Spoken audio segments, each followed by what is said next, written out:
পাহাড়ে শিক্ষক নিয়োগে দুর্নীতির অভিযোগ, ৩১৩ জনের চাকরি বাতিলের নির্দেশ দিয়েছে কলকাতা হাইকোর্ট। আজকে এই নির্দেশ দিয়েছেন বিচারপতি বিশ্বজিৎ বসু। সিআইডি তদন্ত চলবে পাহাড়ে শিক্ষক নিয়োগ দুর্নীতি মামলায়, এই নির্দেশ এসেছে হাইকোর্টের তরফে। মূল মামলা কি ছিল, অভিযোগ কি ছিল এবং কেন কলকাতা হাইকোর্ট ৩০০রও বেশি শিক্ষকের চাকরি বাতিলের নির্দেশ দিল, পুরোটা জানবো। সৌভিক মজুমদার আমাদের প্রতিনিধি রয়েছেন। সৌভিক, দেখো, মূলত মাননীয় বিচারপতি বিশ্বজিৎ বসু তিনি এর আগেও একাধিক শুনানিতে তিনি তার বক্তব্য রেখেছেন এবং তিনি তার দৃষ্টিভঙ্গি স্পষ্ট করেছেন এবং তিনি স্পষ্টত বোঝাতে চেয়েছেন যে এই যে শিক্ষক নিয়োগ ছিল সেই শিক্ষক নিয়োগের ক্ষেত্রে দুর্নীতি হয়েছে বা নিয়ম মানা হয়নি, এ বিষয়ে তিনি তার স্পষ্ট মতামত রেখেছিলেন। এবং তিনি এই মামলার যখন শুনানি হয় সেই সময় এটাও স্পষ্ট করেছিলেন যে এদেরকে বেতন দিয়ে রাজ্য সরকার কেন এদের বোঝা বয়ে বেড়াবে সেই প্রশ্নও তিনি রেখেছিলেন। এবং তার পাশাপাশি তিনি এই পরামর্শ বা এই প্রস্তাবও রাজ্য সরকারকে দিয়েছিলেন যে অবিলম্বে এদের বেতন বন্ধ করা উচিত। একেবারে প্রাথমিক পর্যায়ে যখন এই মামলা কলকাতা হাইকোর্টে আসে সেই সময় অভিযোগ উঠেছিল যে পাহাড়ে যে এই যে শিক্ষক নিয়োগ হয়েছে সেই নিয়োগে অবৈধভাবে প্রায় ৭০০ জন শিক্ষকের নিয়োগ হয়েছে। পরে সেই সংখ্যাটা নেমে ৩১৩তে দাঁড়ায়। কিন্তু তারপরে দেখা যায় যে মামলা যখন কলকাতা হাইকোর্টে হয় সেই মামলার সময় একটা প্রাথমিক পর্যায়ে কলকাতা হাইকোর্টের মাননীয় বিচারপতি বিশ্বজিৎ বসু তিনি সিবিআইকে প্রাথমিক অনুসন্ধানের জন্য নির্দেশ দেন এবং ডিভিশন বেঞ্চেও সেই নির্দেশ বহাল থাকে। তারপর এই মামলা যখন সুপ্রিম কোর্ট পর্যন্ত গিয়ে পৌঁছয়, সুপ্রিম কোর্টের তরফ থেকে এই যে সিবিআই অনুসন্ধানের নির্দেশ দেওয়া হয়েছিল সেইটাকে খারিজ করে মামলা আবারও কলকাতা হাইকোর্টে ফেরত পাঠানো হয় এবং এখনও পর্যন্ত এই মামলার তদন্তভার সিআইডির হাতে রয়েছে। এবং মাননীয় বিচারপতি বিশ্বজিৎ বসু আজকেও সিআইডিকে সেই অধিকার দিয়েছেন যে এই মামলার ক্ষেত্রে পরবর্তী পর্যায়ে যে তদন্ত এখনও চলছে সেই কাজ সিআইডি করতে পারবে, কিন্তু এই ৩১৩ জনের চাকরি অবিলম্বে বাতিল করতে হবে সেই মর্মেই কিন্তু আজকে মাননীয় বিচারপতি বিশ্বজিৎ বসু নির্দেশ দিয়েছেন। তার কারণ তার মনে হয়েছে যে এই যে নিয়োগ হয়েছে সেই নিয়োগের ক্ষেত্রে কোথাও গিয়ে দুর্নীতি হয়েছে।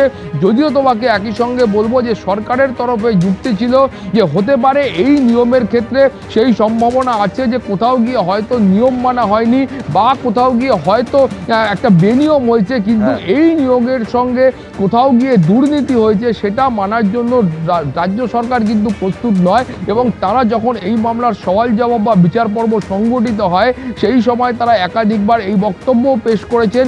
ফলে তারা বলেছিলেন যে এটা বেনিয়ম হতে পারে কিন্তু দুর্নীতি কোনোভাবেই নয়। কিন্তু তার প্রেক্ষিতে আমরা দেখলাম যে জিটিএর যে নিয়ন্ত্রণাধীন এলাকা রয়েছে সেই এলাকায় যে ৩১৩ জন শিক্ষককে নিয়োগ করা হয়েছিল সেই নিয়োগকে আজকে কলকাতা হাইকোর্ট বাতিল করেছে। বেশ সৌভিক, আপাতত তোমাকে ধন্যবাদ। আমি একেবারে দর্শকদের সামনে রাখবো যে এই নির্দেশ সামনে আসার পর জিটি এর তরফে কি বলা হচ্ছে। জিটি এর মুখ্য জনসংযোগ আধিকারিক তিনি কি বলছেন দেখবো। জিটিএতে ২০০২ এর পর থেকে কোনো রিক্রুটমেন্ট রুলই নেই, আর যদি রুল না থাকে তাহলে রিক্রুটমেন্ট রুলের নিয়ম মানে অনিয়ম করা সেরকম কোনো প্রশ্নই ওঠে না। নিয়ম ভাঙার তো প্রশ্নই উঠছে না যতক্ষণ অবধি নিয়ম থাকছে না। তো এই বোর্ডটা আসার পরে আমরা চেষ্টা করেছি অন্তত রিজিওনাল এসসিসি যেন আমরা ইমপ্লিমেন্ট করতে পারি। আমরা সেই জায়গায় মানে রয়েছি, কাজ করছি। জিটিএতে শিক্ষা ব্যবস্থাকে কিভাবে উন্নত করা যায় সেটা আমাদের চেষ্টা বরাবরই চলে যাচ্ছে। তো এই যে মাঝখানে যে পিরিয়ডটা ছিল ২০০২ থেকে এই অবধি পিরিয়ড, যতক্ষণ অবধি রিজিওনাল এসএসসি ইমপ্লিমেন্ট হচ্ছে না সেই পিরিয়ডে যেহেতু এডুকেশন ফান্ডামেন্টাল রাইটস, এডুকেশনটাকে আমাদেরকে তো চালিয়ে যেতে হবে, সেই মানে প্রক্রিয়াটাকে চালু করা হয়েছিল।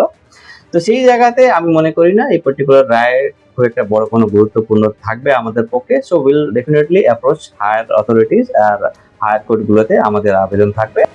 আর এরই মধ্যে খবর আসছে পাহাড় থেকে, আগামী কাল থেকে সমস্ত স্কুল বন্ধ। কাল থেকে স্কুল বন্ধের ডাক দিয়েছে সংযুক্ত মাধ্যমিক শিক্ষা সংগঠন। গত ২৫ বছর ধরে পাহাড়ি এলাকায় শিক্ষক নিয়োগের কোনো নিয়ম ছিল না। এই স্বেচ্ছাসেবক শিক্ষকরা দার্জিলিং পাহাড়ের শিক্ষা ব্যবস্থায় অবদান রেখে চলেছেন। এ বিষয়ে শুধু জিটিএ নয়, রাজ্য সরকার ও কেন্দ্রীয় সরকারও দায়ী। কাল থেকে স্কুল বন্ধের ডাক সংযুক্ত মাধ্যমিক শিক্ষক সংগঠনের। আমি তৃণমূল মুখপাত্র কৌশিক বিশ্বাসের কাছে শুরুতেই আসবো। দেখুন, আমি নিঃসন্দেহে যখন চাকরি বাতিলের প্রসঙ্গ আসে তখন সব থেকে আগে যেটা আসে সেটা হচ্ছে 26,000 শিক্ষকের চাকরি বাতিল। এক্স্যাক্ট সংখ্যাটা হচ্ছে 25,752। এর সঙ্গে যোগ করুন 313, মানে টোটাল দাঁড়িয়ে যাচ্ছে 26,000। তার মানে কৌশিকদা, এই যে শিক্ষক নিয়োগে দুর্নীতির অভিযোগ, দক্ষিণবঙ্গ থেকে উত্তরবঙ্গ, সমতল থেকে পাহাড়, সর্বব্যাপী। দেখুন, প্রথমে এখানে আপনাদের একটা জিনিস পরিষ্কারভাবে বুঝতে হবে, জিটিএ যখন গঠন হয়েছিল মোট 57টা দপ্তর তাদেরকে দেওয়ার কথা ছিল। আস্তে আস্তে দপ্তরগুলো হস্তান্তরিত হয় এবং শিক্ষা দপ্তর কিন্তু সম্পূর্ণরূপে জিটিএর মধ্যেই রয়েছে। ফলে সেই দিক থেকে দেখতে গেলে এই যে নিয়োগ হয়েছিল সেই প্রক্রিয়াটা কিন্তু সম্পূর্ণভাবে জিটিএ করেছিল, রাজ্য সরকার নয়। পয়েন্ট নাম্বার 1, আপনি যখন 26,000-এর চাকরি বাতিলের কথা তুললেন, নিশ্চিত করে আপনি নিশ্চয়ই 32,000 প্রাথমিক শিক্ষকেরও হাইকোর্টের রায়টা জানবেন। পশ্চিমবঙ্গে দু একটি রাজনৈতিক দলের রাজনৈতিক আইনজীবী আছেন, চাকরি খাওয়াটাই যাদের কাজ, এবং সেক্ষেত্রে কিন্তু এই চাকরি বাতিল তো আর কোনো রাজনৈতিক দল করেনি। এক সেকেন্ড কৌশিকদা, প্রথম কথা হচ্ছে এই চাকরি বাতিল কোনো রাজনৈতিক দল করেনি, এবং দ্বিতীয়ত দর্শকেরা জান হয়েছে তো, আমি তো অস্বীকার করছি না যে 32,000 প্রাথমিক শিক্ষকের চাকরি, হ্যাঁ একেবারে চাকরি বাতিলের নির্দেশ খারিজ হয়েছে। কিন্তু আমার প্রশ্ন হচ্ছে, এই যে তদন্ত পাহাড়ের শিক্ষক নিয়োগ দুর্নীতির, আমি দর্শকরা জানবেন যে 3টে বেনামি চিঠি তদন্তের আওতায় এসেছিল। সেখানে শাসক দলের নেতা থেকে শুরু করে একাধিক প্রভাবশালী নেতা থেকে শুরু করে মন্ত্রীর নাম এসেছিল। এই কারণে প্রশ্নটা উঠছে যে শিক্ষক নিয়োগ দুর্নীতি পাহাড়ের ক্ষেত্রে সেখানেও কি তার মানে শাসক দলের যোগের অভিযোগ রয়েছে? দেখুন, যেখানে কাউর কখনো কোনো চিঠি আসলে সেটা নিশ্চয়ই তদন্তের আওতায় আসতেই পারে, সেটা নিয়ে আমাদের কোনো প্রশ্ন নেই। তৃণমূল কংগ্রেস কোনো দুর্নীতিকে কখনো প্রশ্রয় দেয়নি, দেবেও না। যে কোনো তদন্তে যে কোনো দুর্নীতি ধরা পড়লে দল সঙ্গে সঙ্গে ব্যবস্থা নেয়। কথাটা হচ্ছে 32,000-এর চাকরি যেভাবে রিইনস্টেটেড হলো সেটাও একটু বলুন।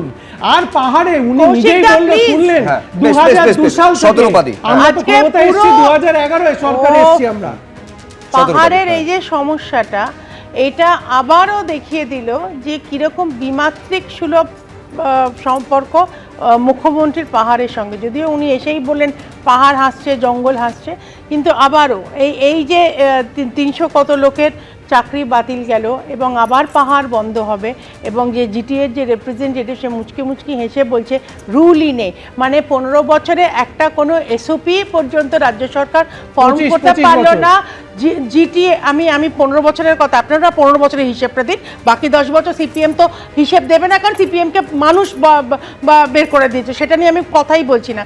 আমি বলছি যে এই যে গত 15 বছর ধরে জিটিএ ক্রিয়েট করেছে মমতা ব্যানার্জি, কিন্তু জিটিএ বেসিক আপনাকে যেটা মাথায় রাখতে হবে শতরূপাদি, সেটা দার্জিলিং থেকে শুরু করে উত্তরবঙ্গ, এটা কারা দাবি করে আমাদের শক্ত ঘাঁটি বলে? না, এক সেকেন্ড, সেখানে যদি কোনো দুর্নীতি হয় বিজেপি সেখানকার, আপনারা দাবি করেন পাহাড় আপনাদের শক্ত ঘাঁটি, তাহলে কেন বিজেপি সেই দায় অস্বীকার করতে পারে নাকি? এই তো যে পাহাড়ে ডাক দেওয়া হয়েছে স্কুল বন্ধ রাখা, তাতে কি বক্তব্য? রাজ্য কেন্দ্র উভয় পক্ষই দায়ী। শুভ্র, আমি বলছি সেন্টারের তরফ থেকে ভেরি রিসেন্টলি, তোমার মনে থাকবে, প্রাইম মিনিস্টারের অফিস থেকে একজন রিপ্রেজেন্টেটিভ পাঠানো হয়েছিল আবার একটু টক্স ইনিশিয়েট করবার জন্য, যে জিটিএ, সেন্ট্রাল গভর্নমেন্ট এবং রাজ্য সরকার তিনটে ট্রাইপার্টাইট একটা কথা বলবার। মুখ্যমন্ত্রীর বক্তব্য কি ছিল? যে রাজ্যকে অন্ধকারে রেখে করা হয়েছে, রাজ্যকে অন্ধকারে রেখে করা হয়েছে। বিজেপি পশ্চিমবঙ্গকে ভাঙতে চাইছে, যেটা আমরা হতে দেব না। থামুন, আজকে যতবার কেন্দ্রীয় সরকার চেষ্টা করেছে যে জিটিএর সঙ্গে কথা বলা, এগুলো মিথ্যে কথা, গলাবাজি করে পশ্চিমবঙ্গকে ভাঙার চেষ্টা করেছে, যেটা আমরা রুখে দাঁড়িয়েছি। আমরা সেটা মানবো না, আমরা সেটা আমাদের সঙ্গে আলোচনা না করে ইন্টারলকুটার আমরা মানবো না। পশ্চিমবঙ্গকে আমরা বিভাজিত হতে দেব না। আমি শুধু এইখানে যেহেতু চিঠির কথা বলছেন, আমি শুধু দর্শকদের মনে করিয়ে দেব যে কেন্দ্র একজন প্রশাসক, মার্জনা করবেন, একটা মধ্যস্থতাকারী নিয়োগের কথা বলা হয়েছিল।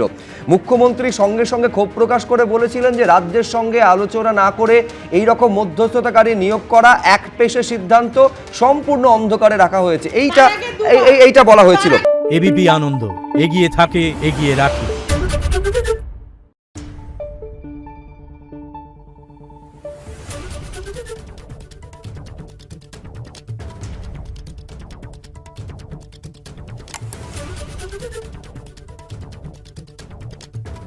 Thank you.